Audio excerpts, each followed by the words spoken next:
శివుడు 6 నెలలను ఎలా ఒక్క రోజుగా మార్చాడో మీకు తెలుసా? కొన్నాళ్ల క్రితం ఒక పేద భక్తుడు శివుడు దర్శనం కోసం కేదార్నాథ్ ఆలయానికి బయలుదేరాడు.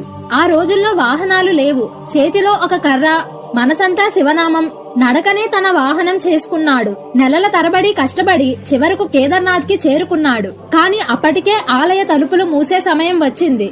అది చూసి ఆ భక్తుడు వేడుకున్నాడు, శివయ్య, చాలా దూరం నుంచి వచ్చాను, ఒక్కసారి నీ దర్శనం ఇవ్వు అని. అప్పుడు అక్కడే ఉన్న పూజారులు ఇలా చెప్పారు, ఎలా చేస్తాం బాబు, గుడి ఇప్పుడే మూసేశాము అని. మళ్ళీ 6 నెలల తర్వాతే తెరుస్తాము, నువ్వు ఇక బయలుదేరు అని చెప్పారు. కాని ఆ భక్తుడు మాత్రం ఆలయం బయటే కూర్చున్నాడు. చలిగాలి గట్టిగా వీచింది, శరీరం వణికింది, కాని భక్తి మాత్రం వనకలేదు. మహాదేవా, ఒక్కసారి నా వైపు చూడు అని ప్రార్థించాడు.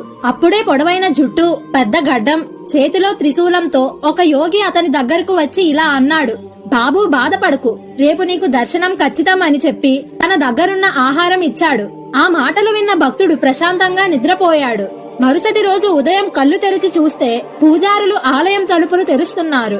ఆశ్చర్యపోయిన భక్తుడు ఇలా అడిగాడు, స్వామి, నిన్ననే కదా 6 నెలల తర్వాత ఆలయం తెరుస్తామని అన్నారు అని అడిగాడు. అది విన్న పూజారులు ఆశ్చర్యపోయారు. నేను 6 నెలల క్రితమే గుడి తలుపులు మూసి వెళ్లాను, ఇప్పుడే తిరిగి వచ్చాను, అప్పటి నుంచి నువ్వు ఇక్కడ ఎలా ఉన్నావు అని అడిగారు. అప్పుడు భక్తుడు నిన్నటి సంఘటన చెప్పాడు. అది విన్న పూజారులు కన్నీళ్లతో ఇలా అన్నారు, బాబు, నిన్న వచ్చిన యోగి స్వయంగా శివుడు. నీ భక్తి చూసి 6 నెలలను ఒక్క రాత్రిగా మార్చాడు, నీకు నిజమైన శివ దర్శనం లభించింది అని. మనకి కూడా ఇలా నిజమైన భక్తి ఉంటే శివుడు ఖచ్చితంగా మన దగ్గరకు వస్తాడు.